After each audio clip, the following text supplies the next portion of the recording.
आज की कहानी है मोहन कुमार से प्रिया को क्या दिक्कत थी। सब संस्कारों की बात है। कमरे में मोहन कुमार का गर्व भरा स्वर गूंज उठा, जिसने वहां उपस्थित आधे लोगों के चेहरे पर गर्व मिश्रित मुस्कान फेर दी। उन्हीं में से कुछ की गर्दन थोड़ी और तन गई और कुछ ने अपने संस्कार दर्शाने के लिए सिर पर रखे पल्लू को थोड़ा आगे खींचकर सीने पर कुछ और चढ़ाकर तिरछी मुस्कान को कानों तक खींच लिया। वहीं उसी कमरे में उपस्थित कुछ लोगों के चेहरे उनके संस्कार की छड़ी के प्रहार से उतर गए। होंठों पर चुप्पी के ताले जड़ गए। गर्दन झुक गई। कुछ आंखों में इस प्रहार की तिलमिलाहट से आंसू तैर आए, जिन्हें छिपाने के लिए उन्होंने गर्दन और नीची करके उन्हें धीरे से पोंछ लिया। प्रिया अंदर कमरे में बैठी इस बात से तिलमिला गई। उसकी मुट्ठियां भीज गईं, जबड़े कस गए, आंखों में अंगार उभर आए। उसका मन हुआ कि वह जोर से चीखे, बाहर बैठकर शब्दों के प्रहार करने वालों से चीख चीख कर कहे कि उसके संस्कारों में कोई खराबी नहीं है, उसने कोई पाप नहीं किया है, उसने सिर्फ प्यार किया है। प्यार पर विश्वास किया है और उस विश्वास ने भी उससे कोई छल नहीं किया। क्या वाकई उसके साथ कोई छल नहीं हुआ, या पहले नहीं हुआ था, अब हो रहा है? एकाएक वह सोच में पड़ गई। बाहर चाय नाश्ते की प्लेट प्यालियों की खनखनाहट शुरू हो गई थी। इससे बातचीत को कुछ विराम मिला। इसी ने प्रिया को फिर सभी बातें दोहराने का मौका दिया। 2 वर्षों से वह और मुनीश साथ हैं। एक ही बिल्डिंग में ऑफिस होने के कारण लिफ्ट, कॉरिडोर, कैंटीन में एक दूसरे के आमने सामने पड़ते रहे। न जाने कितने दिनों महीनों तक लिफ्ट में खड़ी भीड़ के हिस्से बने अजनबी ही बने रहे। यूं तो मुंबई में कौन ध्यान देता है कि लिफ्ट में बगल में कौन खड़ा है या कौन किस फ्लोर पर चढ़ उतर रहा है। लिफ्ट में तो लोग चढ़ेंगे भी और उतरेंगे भी। ना कोई चढ़ने वालों के चेहरे देखता है, ना उतरने वालों के फ्लोर। वहाँ तो बगल में कौन खड़ा है यह भी कोई नहीं देखता। अपने कानों में मोबाइल की लीड लगाए, नज़रें मोबाइल में गड़ाए, एक उचटती सी नज़र दरवाजे के ऊपर डिस्प्ले होने वाले फ्लोर नंबर पर डालकर फिर अपने मोबाइल में कैद हो जाते हैं। लेकिन न जाने किस आकर्षण से उन दोनों ने एक दूसरे पर ध्यान देना शुरू कर दिया। सुबह प्रिया लिफ्ट के पास पहुंचती तो देखती वह लंबा स्मार्ट लड़का लिफ्ट के बाहर खड़ा है, जैसे किसी के आने का इंतज़ार कर रहा है। कभी वह दौड़ती आती कि लिफ्ट पकड़ ले, लेकिन पकड़ न पाती और देखती कि वह लड़का वहीं खड़ा है। पहले लगा कि शायद उसे भी देर हो गई, फिर समझ आया कि वह किसी का इंतज़ार कर रहा है। कुछ दिनों बाद प्रिया ने देखा कि अपने ऑफिस के 10वें फ्लोर पर उतरने के बजाय वह प्रिया के ऑफिस के 14वें फ्लोर तक साथ जाकर लिफ्ट से बाहर आता है। शुरू शुरू में तो सोचा शायद किसी से मिलने के लिए आया हो, लेकिन जब उसने मुनीश को उसके ऑफिस की ओर मुंह करके खड़े मोबाइल में कुछ देखने का अभिनय करते चुपके से उसे देखते हुए पाया, तो एक गुलाबी सी सिहरन उसके अंदर दौड़ गई। वह 14वें फ्लोर पर लिफ्ट से बाहर आता, प्रिया को जाते हुए देखता और जब लिफ्ट 18वें फ्लोर से वापस नीचे आती तब उससे 10वें फ्लोर पर अपने ऑफिस जाता। कभी कभी लिफ्ट वापसी में इतनी भरी होती कि उसे जगह ही नहीं मिलती, लेकिन वह इत्मीनान से उस कॉरिडोर को देखता जहाँ से होकर प्रिया अभी गई है, जैसे प्रिया अभी भी वहीं है और वह उसे जाते हुए देख रहा है। उसकी इटलाती चाल, उसके सैंडल की ठक-ठक, उसके परफ्यूम की खुशबू से बना उसका अक्स कॉरिडोर में ठिठक सा गया है। धीरे धीरे मुस्कानों के आदान प्रदान के साथ हेलो हाय से शुरू हुआ सफ़र साथ में कॉफ़ी पीने, लंच करने से लेकर मूवी व शॉपिंग और घंटों की बातचीत तक पहुंच गया। उस साल का हर दिन अनोखापन लिए नया होता था। दोनों एक दूसरे की अदाओं, आदतों और व्यवहार में हर दिन कुछ नया पाते। वह उनके मन को भाता और उनमें यह विश्वास भरता कि एक अच्छे साथी में यही गुण होने चाहिए। बाहर से प्लेट प्यालियों की खनक बंद हो गई थी। बातचीत फिर शुरू होना चाहती थी। भाई साहब दोनों एक दूसरे को पसंद करते हैं, एक ही शहर में एक ही बिल्डिंग में जॉब करते हैं, सो यह संबंध दोनों के लिए अच्छा होगा और बच्चे जिसमें खुश रहें उसमें ही हमारी खुशी है।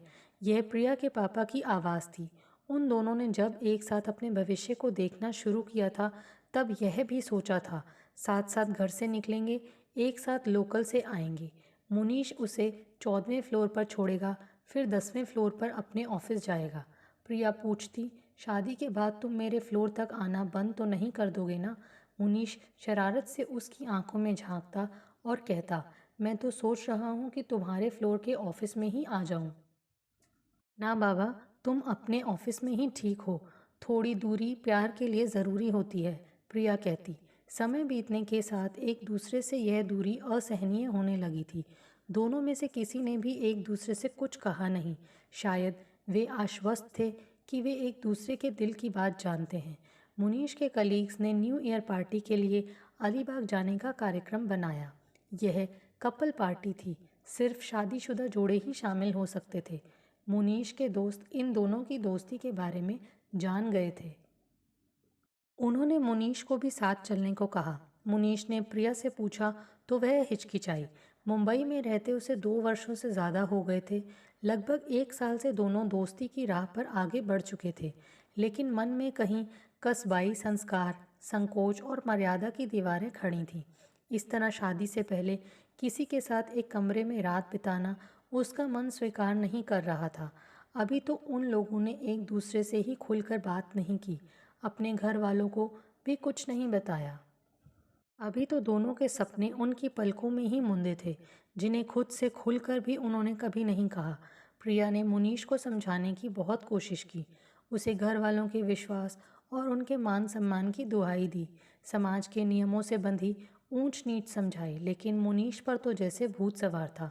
वह हर हाल में इस न्यू ईयर पार्टी में प्रिया के साथ जाना चाहता था। कलीग्स के सामने पोजीशन का सवाल बन गई थी यह पार्टी उसके लिए। बहुत सारी बातचीत डिस्कशन के बाद भी जब प्रिया नहीं मानी, तब उसने अंतिम अस्त्र फेंका, तुम्हें मुझ पर विश्वास नहीं है। अचानक हुए इस प्रहार से प्रिया अचकचा गई, लेकिन उसके पास इसका कोई स्पष्ट उत्तर नहीं था। उसका दिल कहता कि मुनीश कतई गलत नहीं कर सकता, लेकिन दिमाग कहता, यही सोचकर हजारों लाखों लड़कियां अपने प्रेमियों पर भरोसा करती हैं और धोखा खाती हैं। प्रिया रोज़ अखबार, इंटरनेट पर ऐसे किस्से पढ़ती थी और आश्चर्य करती थी कि कैसे पढ़ी लिखी, नौकरी पेशा, शादीशुदा, बाल बच्चेदार लड़कियां, औरतें इस तरह आंखें बंद कर भरोसा करती हैं। आखिरकार प्रिया को भी फैसला करना पड़ा। फैसला क्या करना पड़ा, बल्कि झुकना पड़ा। मुनीश की बात माननी पड़ी। पता नहीं यह मुनीश के खुद के लिए जो विश्वास दिलाया था उसका नतीजा था, उसकी खुद की भावुकता से उपजा भरोसा था, या उसके रूठने व उसे खो देने का डर था कि प्रिया मान गई। उसने किसी को कुछ नहीं बताया, ना अपने घर वालों को, ना सहेलियों को, ना ही ऑफिस के साथियों को।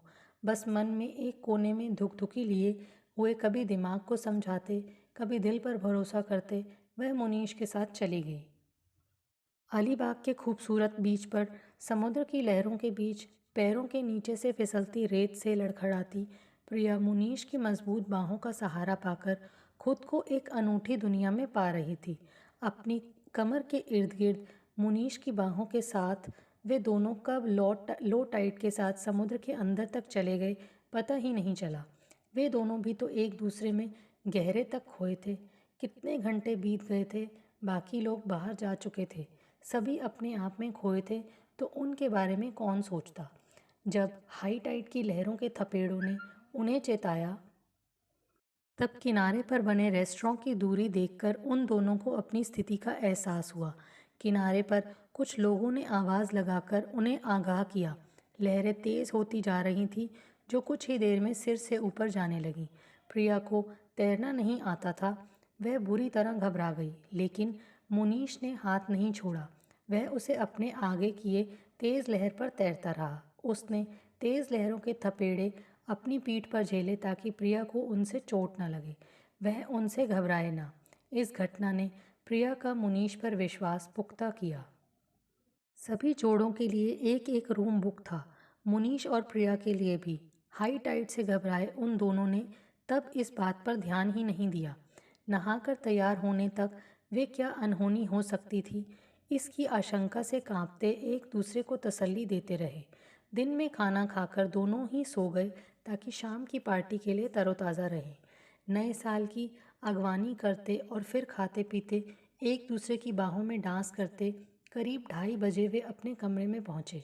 गुड नाइट करने से पहले मुनीश के कलीग ने आंखों से इशारा करते जब तिरछी चितवन से अपनी पत्नी को देखा तो प्रिया और मुनीश बुरी तरह झेम गए। कमरे में आकर एक बार फिर प्रिया का विश्वास डगमगा गया। वह पानी लाने के बहाने बाहर का एक चक्कर लगा आई जहां वह सो सके। वहां एक खुले हॉल के सिवा कुछ नहीं था, जहां पार्टी का बचा खाना, drinks, plate, glass, balloon, ribbon यहाँ वहाँ लुढ़क रहे थे। कमरों के बीच एक कॉरिडोर था जो पीछे किचन में खुलता था और उसमें होटल के वेटर हो सकते थे। इससे ज़्यादा सुरक्षित तो वह मुनीश के साथ कमरे में है, उसने सोचा, और वह वापस कमरे में आ गई। तब तक मुनीश उसकी कश्मकश समझकर कपड़े बदलकर चादर तान कर लेट गया था। प्रिया को आया देख बोला, प्रिया परेशान मत हो, विश्वास करो मेरा, दरवाज़ा बंद करो और सो जाओ। प्रिया जब तक कपड़े बदल कर आई, मुनीश के खर्राटे कमरे में गूंज रहे थे। जो लड़की शादी के पहले किसी पराए लड़के के साथ एक कमरे में रात बिता सकती है, उसके संस्कारों के बारे में बात करना ही बेकार है। आप खुद ही सोचिए भाई साहब, क्या आप ऐसी किसी लड़की को अपने घर की बहू बनाना पसंद करेंगे?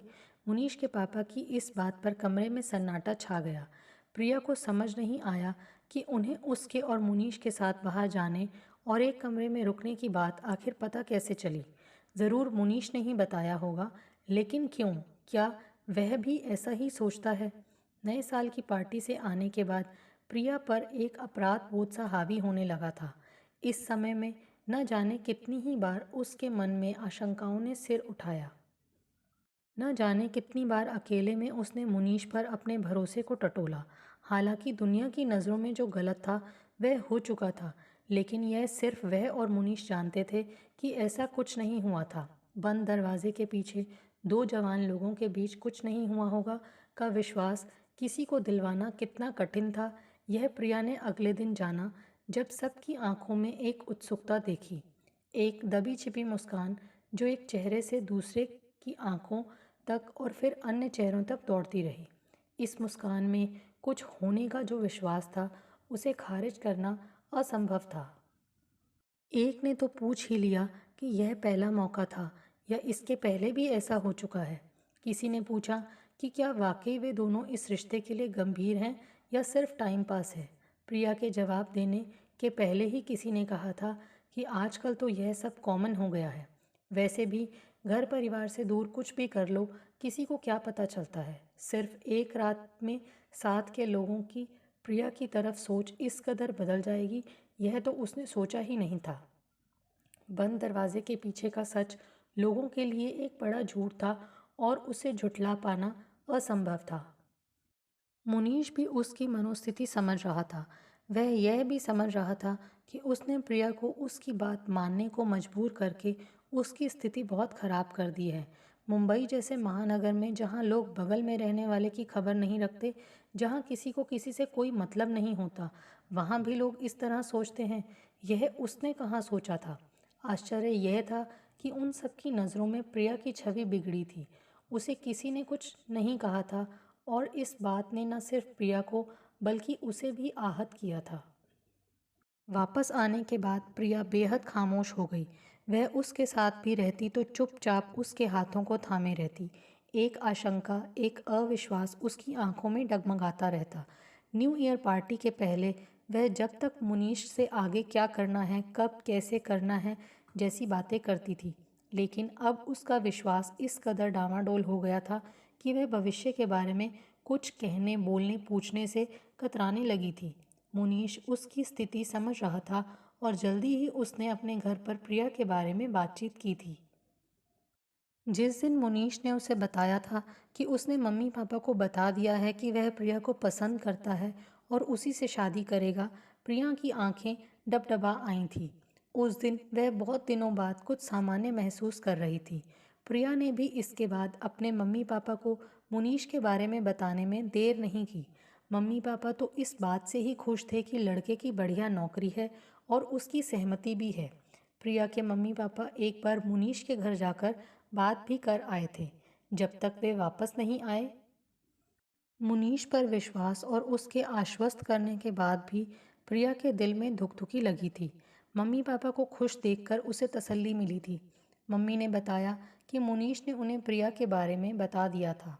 उसकी फ़ोटो भी दिखाई थी। एक ही शहर में नौकरी होना भी एक अतिरिक्त योग्यता थी। प्रिया के मम्मी पापा को घर वर दोनों ही अच्छे लगे थे।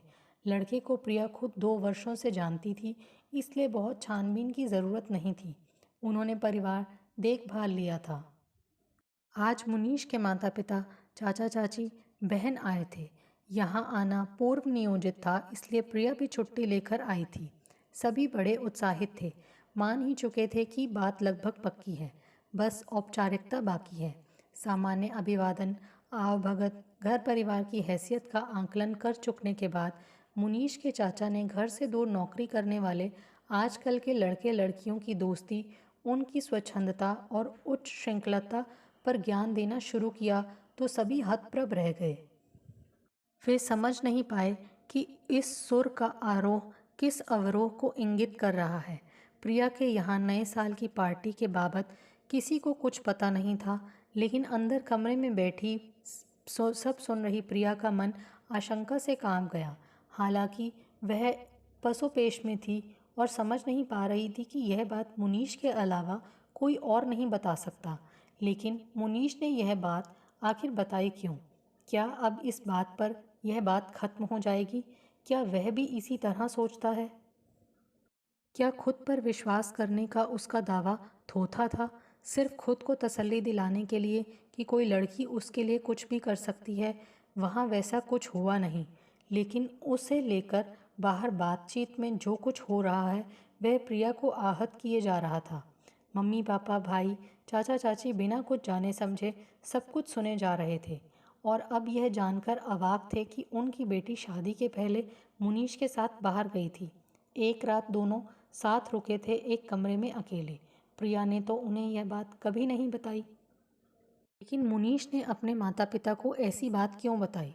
प्रिया के पापा की गिगियाई सी आवाज़ आ रही थी, जिसे सुनकर प्रिया का खून खौल उठा। उसने पीछे आंगन में जाकर मुनीश को फ़ोन लगाया। हेलो जानेमन, अब तो खुश हो ना? जल्दी ही हम तुम एक हो जाएंगे, फिर एक घर एक कमरा। मुनीश ने आवाज़ सुनते ही शरारत से कहा, इसीलिए तुमने पहले ही न्यू ईयर पार्टी में हमारे जाने और साथ में एक कमरे में रुकने की बात अपने घर वालों को बता दी, इसलिए वे यहाँ मुझे मेरे माता पिता के दिए संस्कारों पर सवाल उठा रहे हैं, उन्हें अपमानित कर रहे हैं। बात पूरी करते करते प्रिया का स्वर रुआंसा हो गया।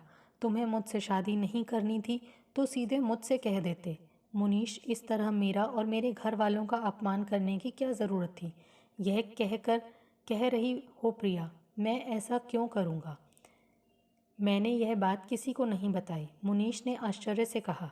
इसके साथ ही ओ शिट की आवाज़ के साथ माथे पर हथेली ठोकने की आवाज़ आई। प्रिया, मैंने उन्हें कुछ नहीं बताया, लेकिन छोटी बहन तनु ने मेरे लैपटॉप पर न्यू ईयर की फ़ोटो देखे थे। शायद उसने। Oh shit! अब मुनीश के स्वर में भी चिंता झलक आई। प्रिया रुको, मैं पापा को फ़ोन करता हूँ, उनसे बात करता हूँ। तुम फ़ोन रखो। नहीं मुनीश, तुम अभी फ़ोन मत करो, वरना उन्हें एक और बहाना मिल जाएगा कि मैंने तुम्हारे कान भरे हैं। आज यहाँ जो भी होगा तुम्हें पता चल ही जाएगा। अब जो भी बात करना अपने घर में करना। तुम्हारी लापरवाही ने मुझे मेरे घर वालों के सामने और मेरे घर वालों को तुम्हारे माता पिता के सामने बहुत अपमानित किया है। मुनीश, पता नहीं अब मैं उनका सामना कैसे करूंगी। न्यू ईयर पार्टी में जाने की मेरी इच्छा नहीं थी। मैंने तुम्हारे जोर देने पर तुम पर विश्वास करके गलती की। अब पता नहीं क्या होगा। प्रिया का स्वर रूंध गया। उसने फ़ोन रख दिया। बाहर से आती आवाज़ें पिघले शीशे सी कानों में उतर रही थी। प्रतिवाद के स्वर ज्यों-ज्यों मध्यम होते जा रहे थे, प्रिया के सपनों की सांसें त्यों-त्यों धीमी पड़ती जा रही थीं। आखिरकार एक लंबी खामोशी के बाद मेहमान विदा हो गए।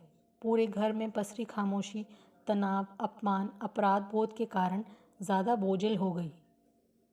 प्रिया के बारे में जो पता चला, उसके बाद उसकी चुप्पी ने इस बात की पुष्टि कर दी थी। फिर कहने सुनने को कुछ शेष नहीं था। अपने दिए संस्कारों को इस तरह हवा में उड़ा दिए जाने और उसके बाद अपने ही घर में इस तरह अपमानित किए जाने से आहत प्रिया के मम्मी पापा के आंसू भी निःशब्द ही गिरे और प्रिया की सिसकियां भी हौले से तकिए में समा गईं। मुनीश के माता पिता लगभग विजयी भाव से घर लौटे थे। मुनीश मुंबई में ही था, उसे अभी तक कुछ बताया नहीं था, लेकिन उन्हें पूरा विश्वास था कि वह उनके तर्कों व फैसले का समर्थन करेगा। उन्होंने उसे एक ऐसी लड़की से शादी करने से बचा लिया जिसमें कोई संस्कार नहीं है, जो शादी के पहले किसी के साथ एक कमरे में रह सकती है। उसके चरित्र के बारे में क्या ही कहा जाए। मुनीश ने बेचैनी से प्रिया को कई बार कॉल किया, लेकिन उसने फ़ोन नहीं उठाया और कुछ देर बाद फ़ोन स्विच ऑफ हो गया। उसकी आंखों में प्रिया का इनकार, लोगों की नज़रों का उपहास और उससे बेचैन प्रिया की आंखें घूम गई।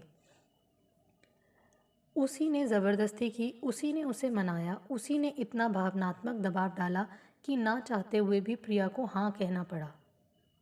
वह जानती थी कि अगर किसी को इस बारे में पता चलेगा तो उसी को गलत समझा जाएगा।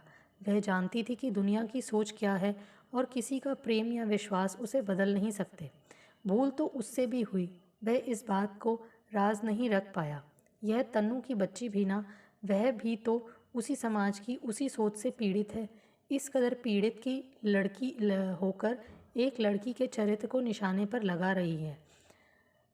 यह भी नहीं समझ पाई वह क्या करे, वह कैसे इस बिगड़ी बल्कि खत्म हो चुकी बात को संवारे। मुनीश का मन काम में नहीं लगा। उसके कानों में प्रिया के शब्द गूंजने लगे, इसलिए यहाँ मुझ पर मेरे माता पिता द्वारा दिए संस्कारों पर सवाल उठा रहे हैं। संस्कार, संस्कार, संस्कार। मुनीश के कानों में यह शब्द हथौड़े की तरह पड़ने लगा। क्या है यह संस्कार? क्या किसी लड़की पर बिना कुछ जाने समझे लांछन लगाना संस्कार है? क्या किसी को उसके ही घर जाकर अपमानित करना संस्कार है? क्या अपने बालिग बच्चों की खुशियों, भावनाओं को अपने अहंकार की खातिर यूं कुचल देना ही संस्कार है? सिर्फ एक बात कि प्रिया एक रात मेरे साथ कमरे में सोई तो वह संस्कारहीन हो गई। लेकिन उसके साथ तो मैं भी था उसी कमरे में, फिर मैं संस्कारहीन क्यों नहीं? प्रिया को मजबूर तो मैंने ही किया था, फिर अपमान उसके अकेले का क्यों? नहीं प्रिया, मैं तुम्हें मुझ पर भरोसा करने की ऐसी सज़ा नहीं झेलने दूंगा। मैं इसी संस्कार में से कोई रास्ता खोज निकालूंगा। मुनीश ने मन ही मन तय कर लिया। रात लगभग 7 बजे मुनीश ने घर पर फ़ोन लगाया। घर पर सभी लोग आपस में विचार कर के तय कर चुके थे कि मुनीश से क्या कहना है, कैसे समझाना है और कैसे विश्वास दिलाना है कि उन्होंने जो किया है वह ठीक किया है, उसके भले के लिए किया है। और यह तो अच्छा हुआ कि उन्हें सही समय पर पता चल गया कि प्रिया संस्कारी लड़की नहीं है, और ऐसी लड़की ना तो मुनीश के लिए ठीक है और ना ही घर की बहू बन सकती है। हेलो पापा, कैसे हैं? हाँ बेटा, अच्छे हैं। तुम कैसे हो? ठीक हूँ पापा। आप लोग आज प्रिया के घर गए थे ना, क्या हुआ? हाँ ठीक ही रहा। तुम्हारी बात नहीं हुई प्रिया से? मुनीश के पापा ने टटोलना चाहा कि आखिर उनके बारे में इस संस्कारहीन लड़की ने क्या क्या जहर भरा है। नहीं पापा, आज तो सुबह से लगातार मीटिंग थी, टाइम ही नहीं मिला। शाम को फ़ोन लगाया लेकिन उसका फ़ोन बंद आ रहा है। क्या हुआ, सब ठीक तो है ना? क्या बात हुई आप लोगों की? मुनीश ने अनजान बनते हुए पूछा। वहीं उनके मुंह से सब सुनना चाहता था ताकि प्रिया पर अब और कोई लांछन ना लगे। वो बेटा, तुमने बताया नहीं कि तुम और प्रिया न्यू ईयर पर बाहर गए थे, वहाँ एक कमरे में रुके थे।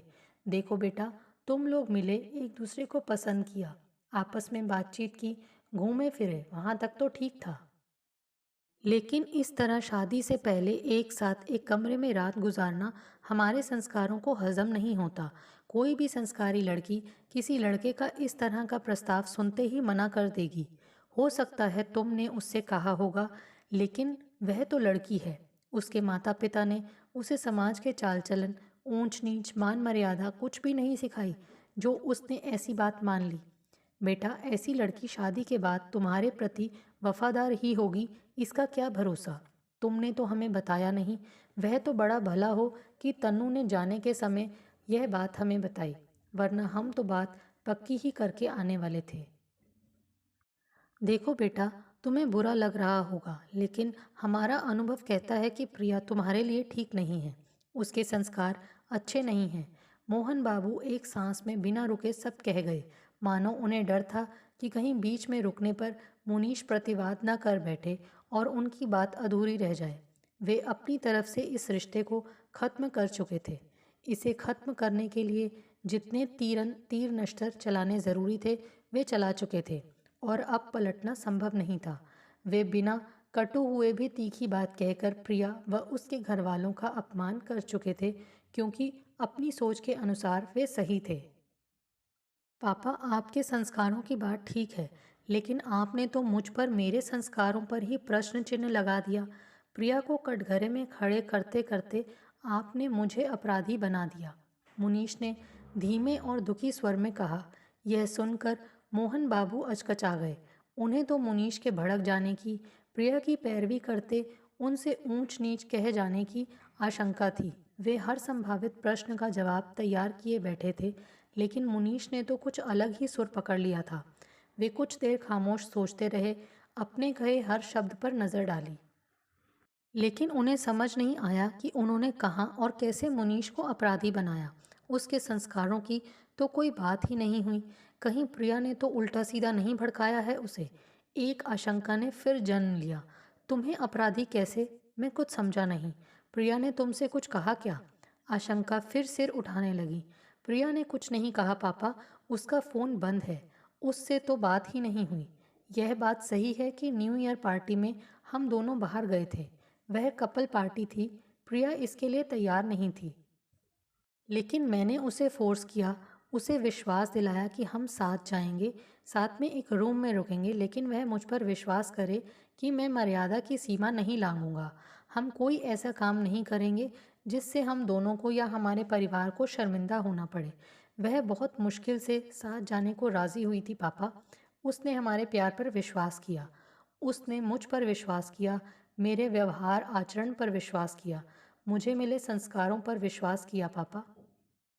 लेकिन आपने आपने ना अपने बेटे पर विश्वास किया, ना खुद के दिए संस्कारों पर। आपने वहाँ प्रिया के चरित्र पर उंगली नहीं उठाई, आपने अपने बेटे पर उंगली उठाई, उसके चरित्र पर प्रश्न चिन्ह लगाया। आपने बता दिया कि आप इस बात पर विश्वास करते हैं कि आपके बेटे के साथ कोई लड़की सुरक्षित रह ही नहीं सकती। आपने अपने बेटे को प्रिया का अपराधी बना दिया पापा। आप खुद अपना अपमान कर आए। एक बार तो सोचा होता पापा कि आपके बेटे पर कोई लड़की भरोसा कर रही है, उसके साथ कहीं जाने को, उसके साथ रुकने को तैयार हुई है। यह आपके बेटे के लिए, उसके संस्कारों के लिए कितनी बड़ी और महत्वपूर्ण बात है। आपने बस एक बात याद रखी कि प्रिया मेरे साथ थी, यह भूल गए कि मैं प्रिया के साथ था। एक बार मुझसे पूछ तो लेते, कुछ कहने से पहले मुझसे फ़ोन पर बात कर लेते। तन्नू तो बच्ची है, उसे क्या समझदारी की उम्मीद करूं? लेकिन आप पापा, आप तो समझते। कहते कहते मुनीश का स्वर रुआंसा हो गया। ठीक है पापा, रखता हूँ। नमस्ते कहकर उसने फ़ोन रख दिया। मोहन बाबू स्तब्ध थे। अपने अनुभव और ज्ञान पर उनका अभिमान चकनाचूर हो गया। अपनी कही बात को इस नए आयाम से देखते हुए उन्होंने इसकी गंभीरता समझ आई, और अब खुद के द्वारा खुद का और अपने बेटे का अपमान उन्हें सालने लगा। बेटे ने बेहद हौले से उन्हें आईना दिखाया था।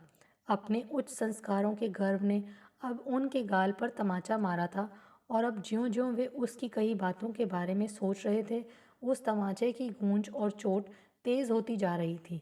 वे सोच रहे थे कि अब क्या करें। दोस्तों, आपको हमारी ये कहानी कैसे लगी? प्लीज़ कमेंट्स करके बताइए। Thanks for watching this video.